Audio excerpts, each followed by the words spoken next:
14018 সদ্ভাবনা express. Bathroom যাওয়ার মতো position নেই, যে অবস্থা। বিশাল এক্সট্রা প্যাসেঞ্জার উঠে, যার জন্য একটু সমস্যা হচ্ছে। Friend, good morning. চলে এলাম অযোধ্যা জংশনে, আর এখান থেকে যাব বেনারস। আর আমরা ধরবো 14018 সদ্ভাবনা এক্সপ্রেস। এটা 5:50 টাইম আছে, দেখা যাক কটায় আছে। 14018 সদ্ভাবনা এক্সপ্রেস অযোধ্যা স্টেশনে ঢুকছে। S1 এই সদ্ভাবনা এক্সপ্রেস।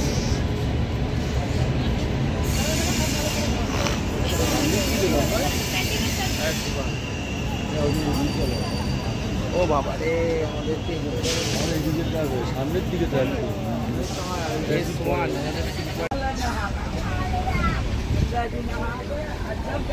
ট্রেনে উঠেছি, কিন্তু বিশাল এক্সট্রা প্যাসেঞ্জার উঠে, যার জন্য একটু সমস্যা হচ্ছে। একটা সিটে 3-4 জন করে রয়েছে, মানে পুরো গাদাগাদি, যা ভাব। বাথরুম যাওয়ার মতো পজিশন নেই, যে অবস্থা এই ট্রেনটায়। 36 কিলোমিটার পার করে চলে এলাম গোসিনগঞ্জ। এখানে জাস্ট 2 মিনিট রেস্টে ছিল। ট্রেন প্রায় 20 মিনিট মতো লেট আছে।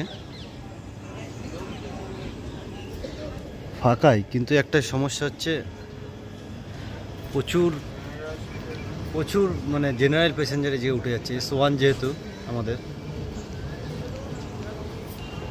54 কিলোমিটার পার করে চলে এলাম আকবরপুর। ট্রেন প্রায় 15 মিনিট মতো লেট।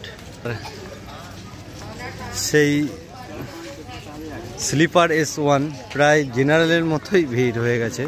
এখন হচ্ছে সমস্যা এটাই। পার করলাম শাহগঞ্জ, 97 কিলোমিটার পার করলাম টোটাল।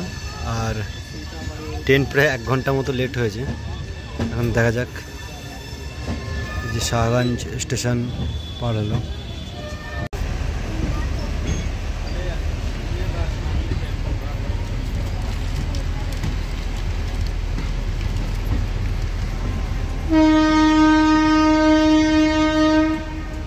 শেষমেশ 188 কিলোমিটার পার করে চলে এলাম বারাণসী। আর ট্রেন অ্যাডভান্স হয়ে গেছে, এই জায়গায় 10 মিনিট আগে পৌঁছে গেছে। 10:35-এর টাইম ছিল। সবই ঠিক আছে, একটু জেনারেল প্যাসেঞ্জারের চাপটা একটু বেশি, এই যা। তা এরপরে যাব আমরা বারাণসী ঘাট যাব, দর্শন করব। সঙ্গে থাকবেন, স্টেপ বাই স্টেপ ভিডিও আসতে থাকবে। আর ভিডিওটি ভালো লাগলে অবশ্যই একটা লাইক করবেন এবং কমেন্ট করে জানাবেন আপনাদের কেমন লাগলো। আর প্লিজ সাবস্ক্রাইব করতে ভুলবেন না আমার এই চ্যানেলকে, যেটা আমাকে গ্রো করবে। তা চলুন দেখা হচ্ছে নেক্সট ভিডিওতে।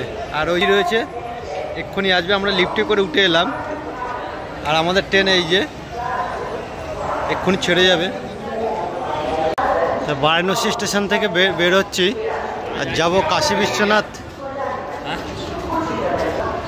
বিশ্বনাথ মন্দিরের সামনে। ওখানে গিয়ে হোটেল দেখব। দেখা যাক কোথায় হোটেল পাই, আপনাদের সঙ্গে শেয়ার করব। থেকে নামছি।